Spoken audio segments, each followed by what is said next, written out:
Welcome everyone. My name is Mariella Herberstein. I am the Deputy Vice Chancellor Academic, which means I'm responsible for students and their well-being and their experience with us here at Macquarie University. I would like to extend the warm welcome of the Vice Chancellor, who can't be with you here today, he sent me. I'm half his size, but I have twice as many hair as he has, so I think we even each other out. I would like to start off by an acknowledgement of country.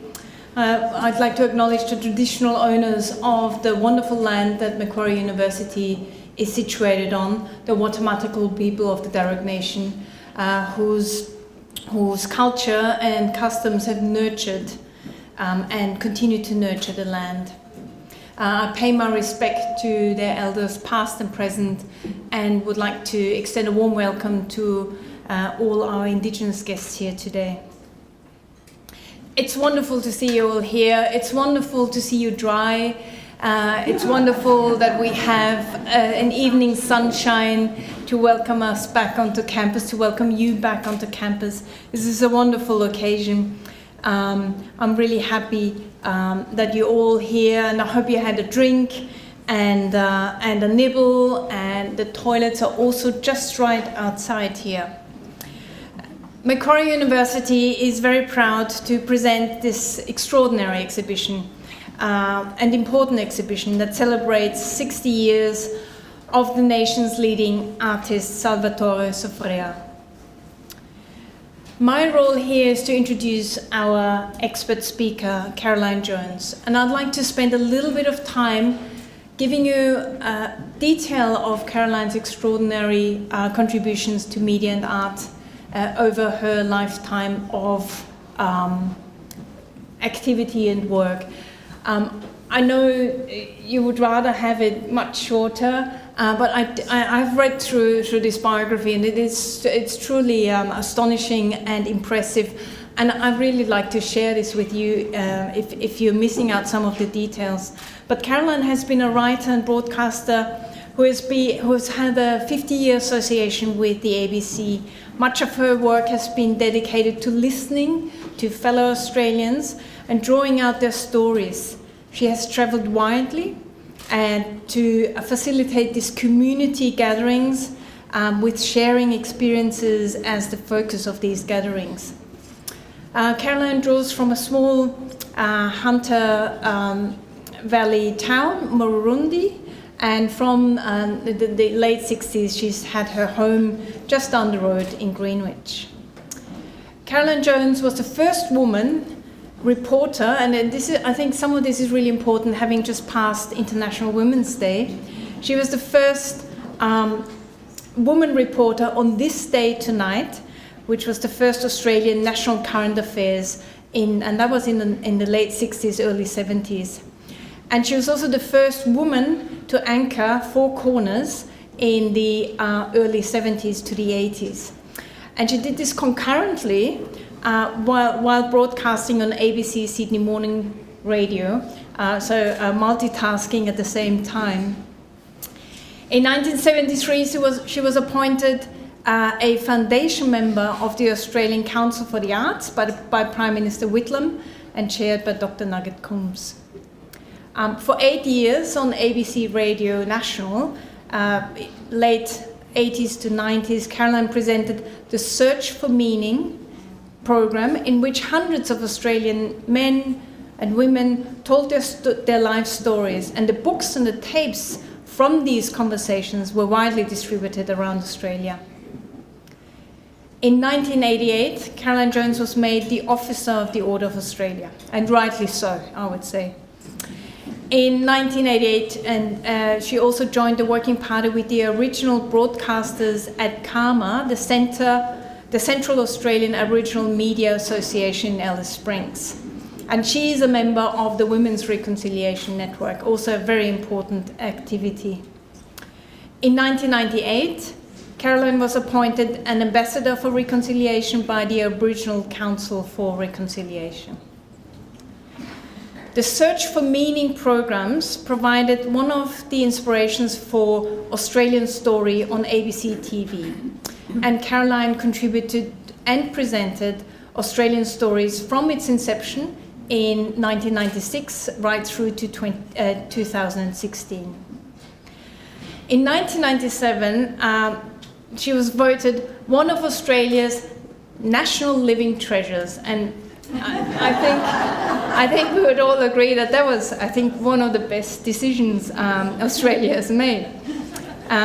Caroline's fifth book became one of the bestsellers of 1998, which was An Authentic Life, Finding Meaning in Spirituality in Everyday Life. And there was a second edition in 2005.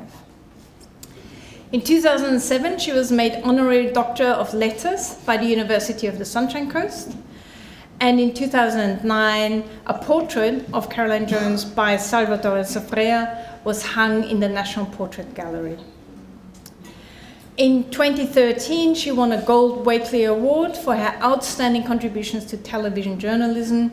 In 2013, she was also appointed National Patron of Women in Media, a mentoring and networking program initiated by MIA, the Media, Entertainment, Arts and Alliance, and the Wakely Foundation for Excellence in Journalism. She is the recipient of many other awards for her work in broadcasting, reporting and writing, including a Logie for contributing to television journalism. There is Media Peace Prize citations and an Excellence in Broadcasting Award from the Friends of the ABC. Amazing, amazing. Ladies and gentlemen, please join me in warmly welcoming Caroline Jones. Oh dear, I feel a bit tired having heard of Deputy Vice-Chancellor, Academic. Consul General for Italy, Signor Andrea De Felip, Macquarie University Librarian, Dr. Belinda Tiffin, Salvatore, Stephanie, and Conguriotis is here, I think, the editor of Artist Profile magazine, and friends gathered. What fortunate people we are, invited to a feast of the works of one of Australia's great artists, a master of colour and light, Salvatore Zofrea.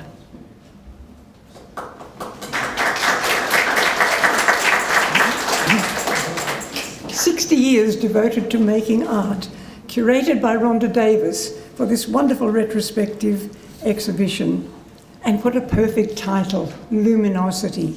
From the Latin lumen, of course, you know, radiant, intrinsic, the intrinsic brightness of a celestial object, the quality of light that makes colour glow. But presented with a banquet, what are we to look at first? Well, I love all the work, but I'm going to turn first to Zofrea's prolific works on paper, studies, prints, drawings, etchings, and woodcuts. The rural landscape of his childhood in Borgia, Calabria, amongst the olive groves and cornfields on rolling hills, his parents, their meeting, their marriage, even their conceiving of him, their youngest of 8, the child playing in the wildflowers. Is this an early hint of the landscape paintings that would come later? Catching fireflies in summer, harvesting the wheat, mother and her sisters making bread, picking figs for drying and preserving on grandfather's farm, always a source of food in hungry post-war days in Italy. The blessing of the animals, collecting firewood at Christmas time, the last supper at mother's house before leaving for Australia, what had to be left behind, and nervous optimism about what lay ahead. The long sea voyage, the boy Salvatore frightened by his first sight of the sea from the ship at night, and then landing in a new country. Most poignant of all, perhaps, is the drawing of Salvatore's mother's hands at rest, at last, after all her hard work. A beautiful expression of a son's love for his mother. They are all Zofrea's particular family story, and yet they have the power to draw a deep, visceral and emotional response of recognition, I think, from every man and woman, certainly from me. As Paul Del Pratt said of his 15-year-old student at Julian Ashton Art School, he draws feeling, he draws like an angel. And that reminds us of the childhood discovery by Salvatore of a book of Leonardo da Vinci drawings, instant inspiration for the young Salvatore, and a knowing that is what he would have to do with his life. As you would know, Salvatore's huge commitment to paint all 150 of the Psalms grew out of seeking comfort during his life-threatening illness, only in his late 20s, and also as consolation for the death of his beloved mother, and a little later of his friend, Henry Justelius, who was a great mentor for him. The Psalms, the ancient lyric poems of the Old Testament, praising, complaining, pleading for mercy, they are the most intimate conversations with God, and they are about all human experience. But Zofrea is painting the Psalms not as pious or ethereal, but in a modern idiom. He is depicting the contradictions of the best and the worst of our human nature, not in judgment, but in recognition of what he sees on the surface of life and what is happening underneath. The paintings are so human, so muscular, so vigorous, so sensual.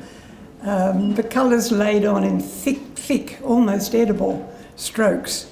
From Psalm 23, it's here tonight, King James Version, of course. The Lord is my shepherd, I shall not want. He makes me, in green pastures he leadeth me, the quiet waters by. How refreshing to see this psalm set on the banks of the Hawkesbury River, when not in flood, as it is at the moment, of course. For Psalm 67, then shall the earth yield her increase, and God, even our own God, shall bless us. And Zofrea has painted the bounty and companionship of the family meal table, the heart of the home.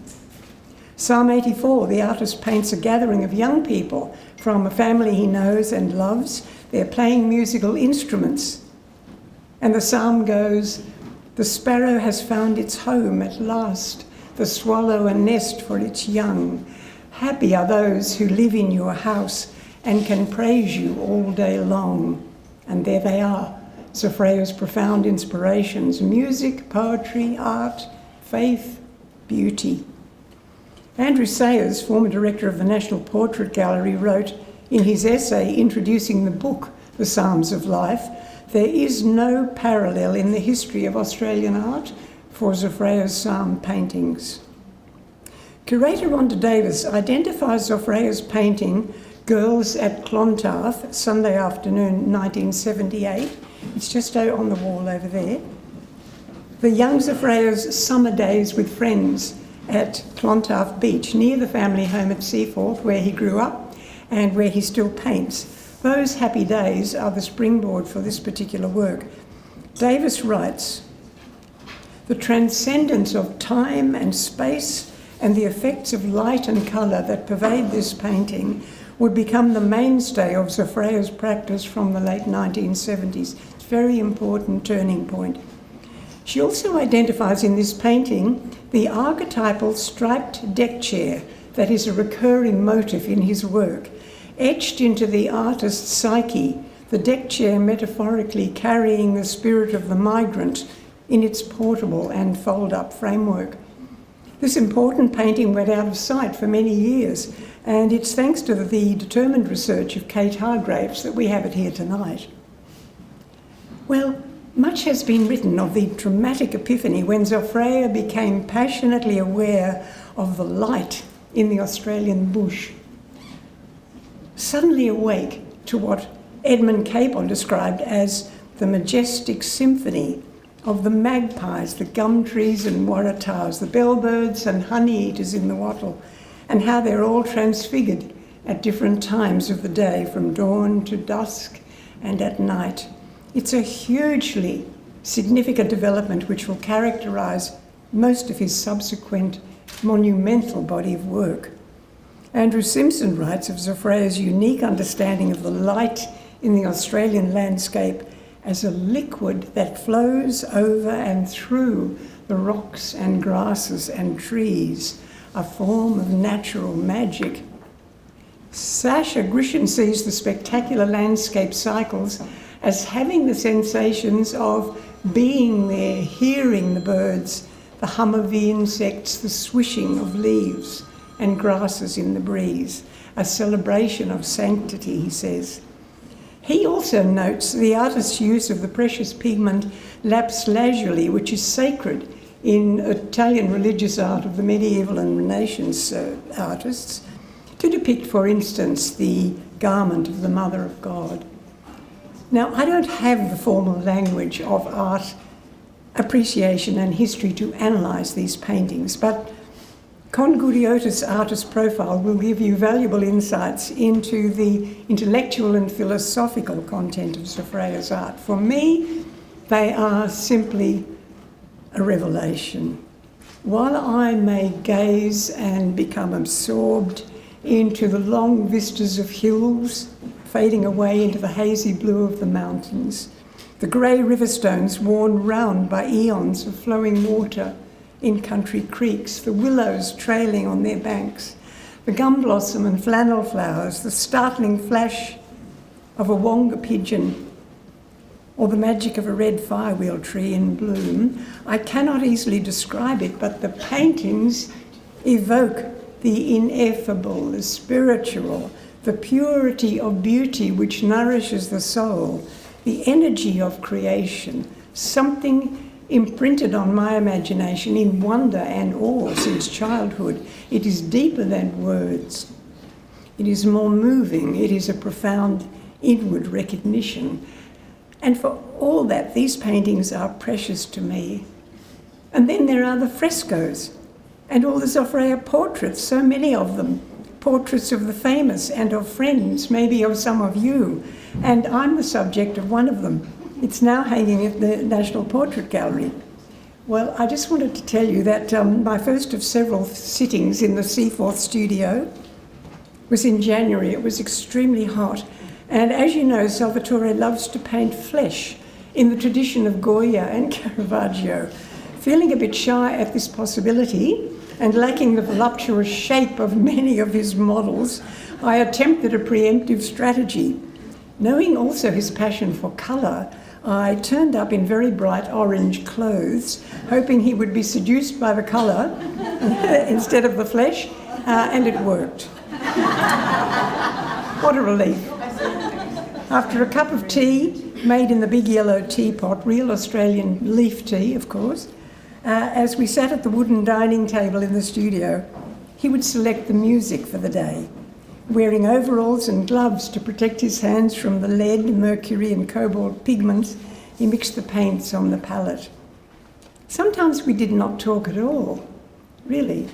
Just listened to Gregorian chant, Mozart, Bach, Monteverdi, Messiaen, and the carolling of the magpies in the mulberry tree through the open doorway. There were days when we quoted to each other from our favourite mystics and poets. Thomas Merton was a mutual favourite. And there were cries of delight when we discovered that we both revered Dylan Thomas, especially his poem in October, and struggled to recall it all, line by line, a word here, a verse there.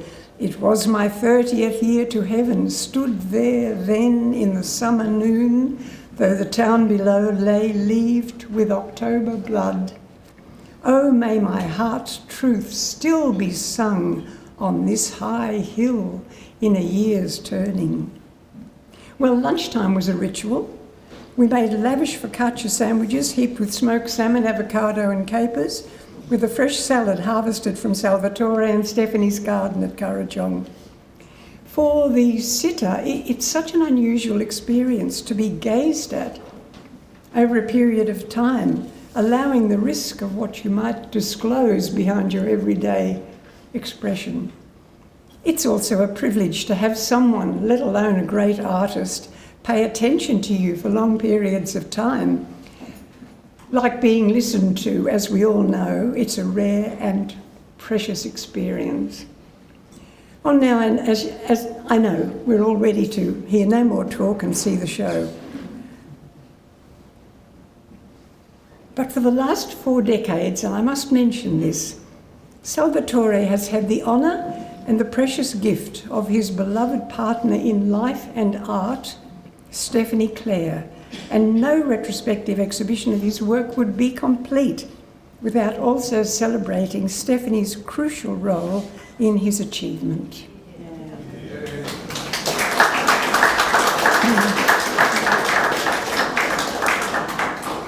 One of Australia's great surgeons, Victor Coppelson, a man of many skills and contributions, is reported to have said at the end of his full life, "Damn it, I didn't get it all done."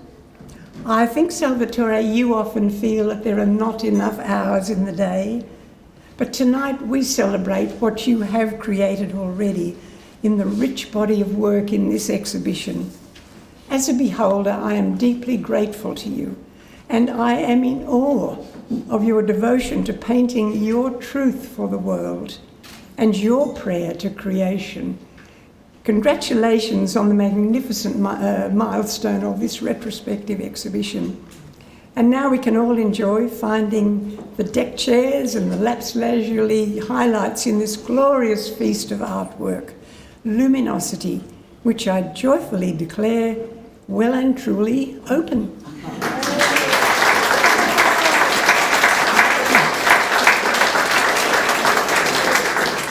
Thank you so much, Caroline. It was a wonderful summary. I would like now to invite the Consulate General for Italy to say a few words as well. Please. Good evening, and thank you, Caroline. It was such a beautiful journey that you took us to, and also thank you for not just for being so knowledgeable, but also for sharing your personal, very personal memories. It's been very, very unique, and we all feel privileged because of that.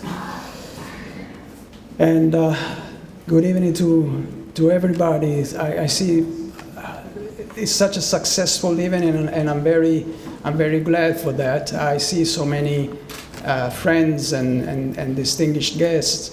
I had the pleasure also to say hi to the former Premier Gladys Berejiklian. It's always a pleasure to see her.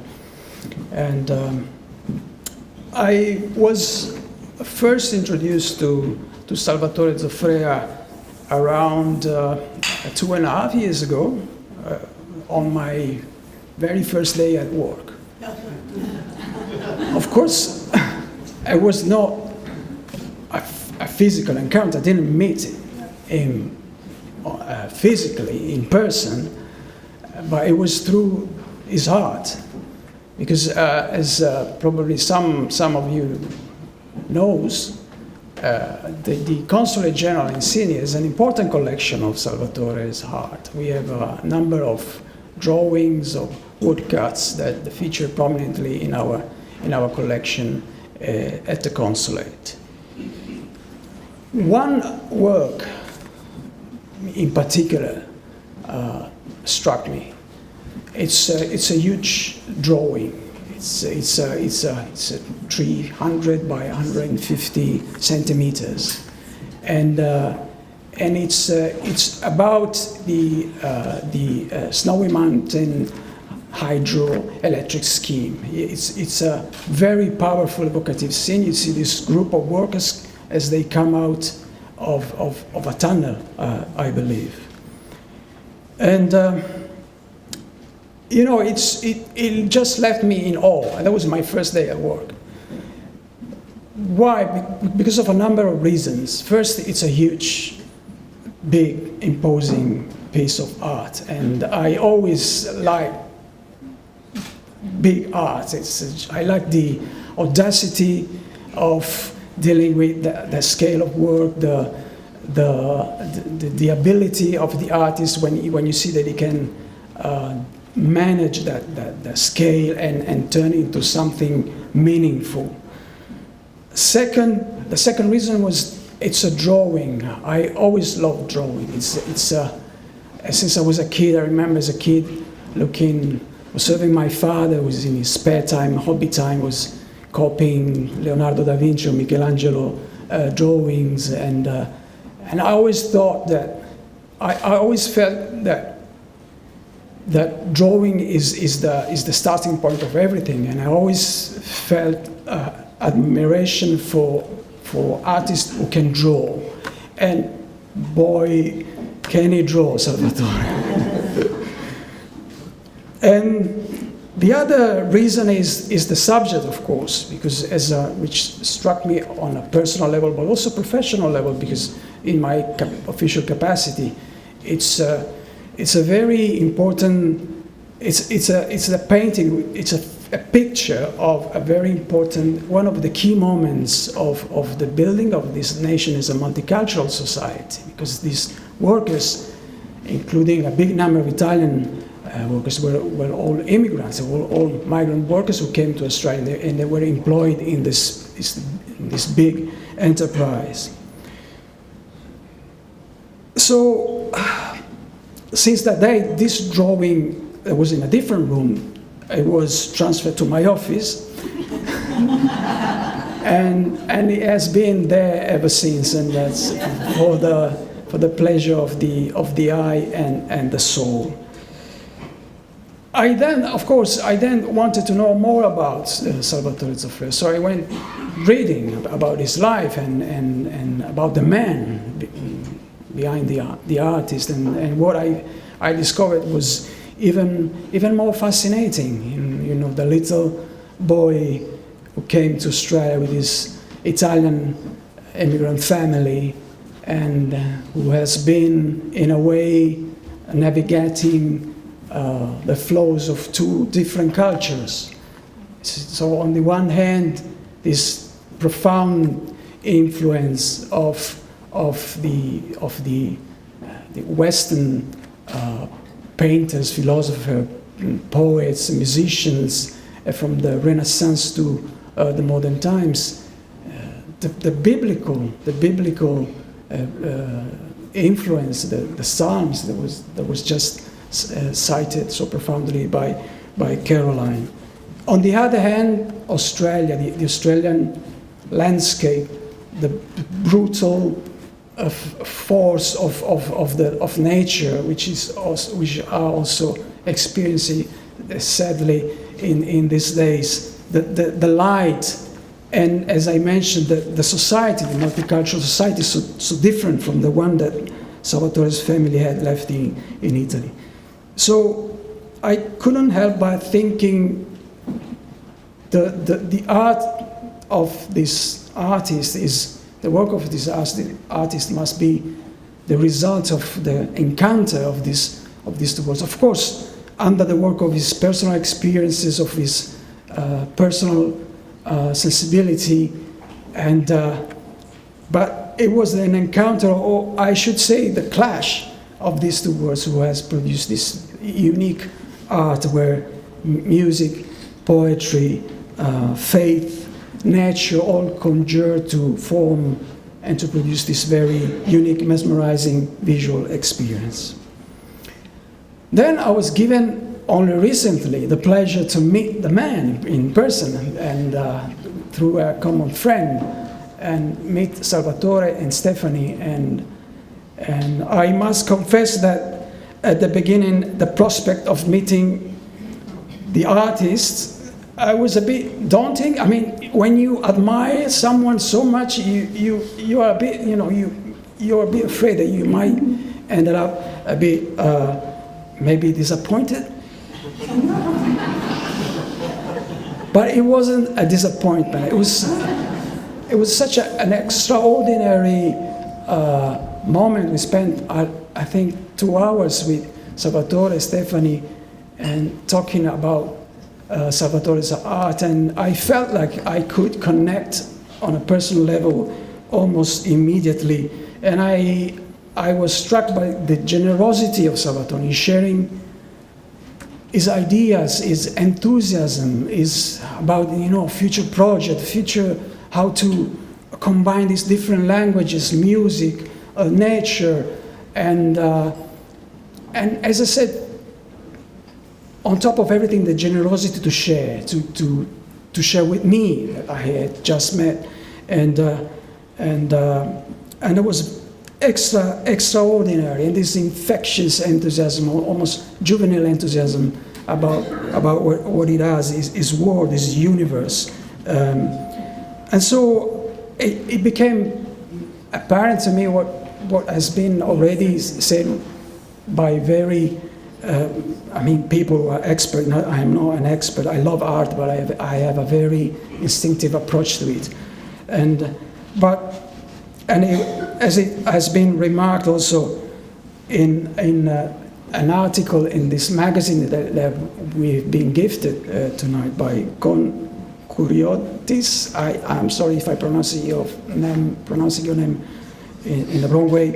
It's the editor of the Artist Profile magazine, that the most extraordinary quality as an artist of Salvatore is not to be confined to any formula, to see the magic and the color of creation as to experience the world for the first time. This is just, I think it says it all.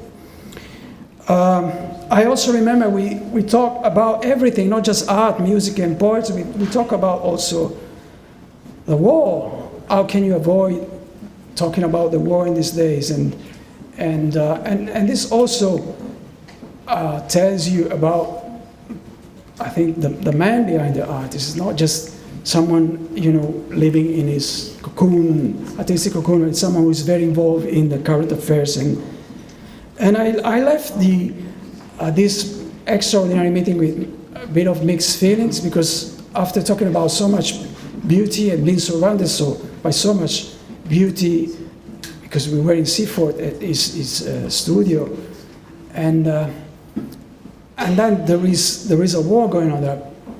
The war there, which is nonsensical, brutal, doesn't make any sense, and I couldn't help thinking, and maybe I'm naive, maybe I'm saying something banal, but if art and creativity was put at the core of the upbringing of every child everywhere, maybe we could stand more chances as humans.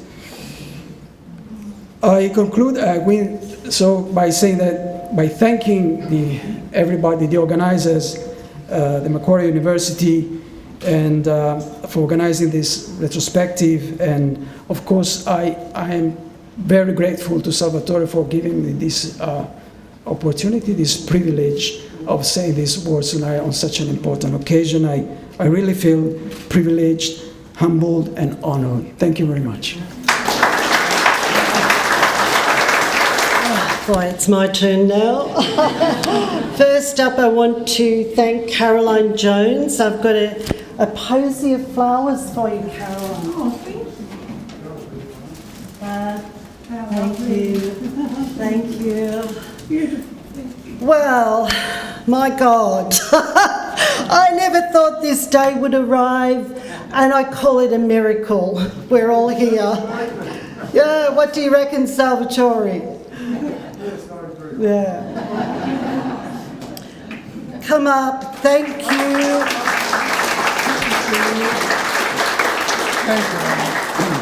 I've got a little speech here. I'm not going to be too long, but I want to thank you first and foremost to Salvatore, a spiritually enriched and most generous and gracious person I've had the privilege to meet and work with. Oh my God. I've actually grown quite fond of him. He's a good cook. Can you believe we've had the first conversation about this show 4 years ago? My God. So you reminded me of that recently. We had this conversation 4 years ago. That's It's been right, my God. in the making. 4 years in the making, my God. So yes, exactly. what has What a journey. What a journey. What has Salvatore taught me during this period of the last 4 years, and what stands out the most for me is he taught me to believe in myself. That's good. Thank you. And I'm pleased. and with that, Believe in to yourself. carry humility with it along the way. So My thank God, you. Rhonda. Okay, no, not your turn yet. Stephanie, Salvatore's partner, I thank sincerely for her tremendous support and actually unique personal outlook in regard to Salvatore's ever-evolving practice life. She's very special in this whole process. Okay, the other thing I learned throughout the curation of this exhibition is tenacity, to stick with it and keep going despite all the barriers that were thrown our way. COVID, floods, you name it, it came our way. I couldn't have done it without my trusted and ongoing support of my amazing colleagues, Leonard, Kate, Andrew and Effie in particular. Effie is the most amazing photographer. We couldn't have done it without Effie. She went through hail, sleet and snow to get these photos done for the catalogue that I'll tell you about in a minute. Okay, to all the wonderful lenders, you've been amazing, both public and private. Of course, without their support, the exhibition would not be possible. Manly Art Gallery Museum, thank you, Dr. Michael Hedger, who is present here tonight. New England Regional Art Museum, my wonderful friend Kath von Witt, who is here somewhere from Hawkesbury Regional Gallery, and Orange Regional Gallery. I thank you all sincerely. To Artist Profile, if you were lucky enough to get the first 50 complimentary copies, and to the editor, the wonderful Con, where are you? He was just, Come up here, give me a card. yeah, come on, come on. yeah, Another journey. yeah, Please, come on, yeah. come on. Don't be shy, come on. I'm shy, so you're... Come on. Cameron for the meticulous installation, Ian Brew for his technical assistance with the film and filming this evening's event, all the authors in this amazing catalogue for their research and providing fresh, insightful considerations into Salvatore's practice. What will I miss is the long, yummy lunches Oh, yes. at Salvatore's. His generosity of spirit is unmatched. And lastly, to myself for surviving all this.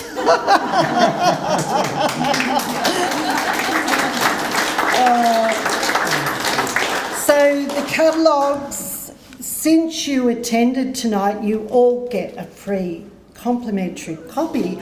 Otherwise, it would cost retail at $25. I don't know how we're going to get them to you yet, but if we've got some paper somewhere and you put your name down and postal address ideally, we will send you a copy within the next 2 weeks. Or better still, come and revisit the exhibition. There's a lot to look at, a lot to digest, and just quote that you came to the opening and we'll give you your complimentary copy then. There is also especially a box presentation by Artist Profile on display. How much is that, Con? Well, Well, it's only $1,800. Only $1,800. We've got an FPOS machine there, no worries. Also, the most exciting thing, Salvatore has done 6 original watercolours that we're going to place in the back of the catalogue coming, and they will retail for, I'm not sure yet, maybe $1,600. But there's only 6. Very special. Thank you, Salvatore, for doing that. Now, just finally, this exhibition extends over 3 venues here. The satellite venue is at the library, Macquarie University Library exhibition space. We will be doing tours throughout this whole duration. The exhibition goes till the 25th of May. And also at New South Wales Parliament Fountain Court exhibition space. That opens on the 4th of April to the 29th of April, and my colleague Leonard Januszewski curated that exhibition. So thank you, Leonard. Okay, please continue to marvel over this exhibition as you witness the genius of Salvatore Zofrea.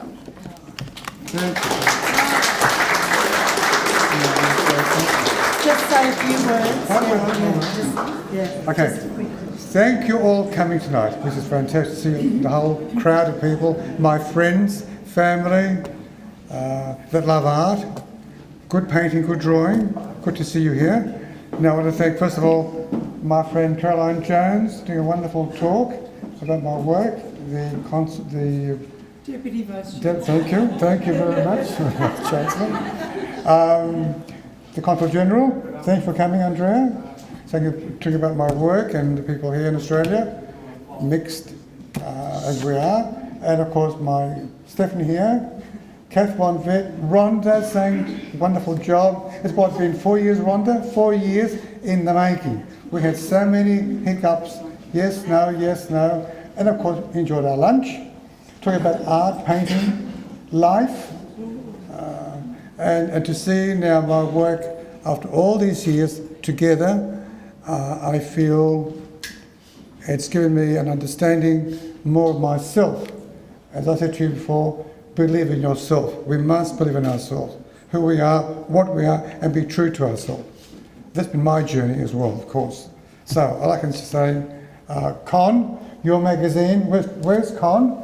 Come over here, Con. Come over here, Con. Let me come slow. But I think we all talk so much. Con, did a fantastic magazine, this issue, on the front cover, did a wonderful poster of my Day of Life, the Circle of Life, about colour, energy, and the truth about life. So, Con, thank you, my friend. That's a new journey which we'll share together in the future as well. So I can say to all of you, each one of you, thank you for coming and take the time. This dreadful weather. We had a good break today, and good to see you all of here tonight. Thank you so much, all of you. Thank you.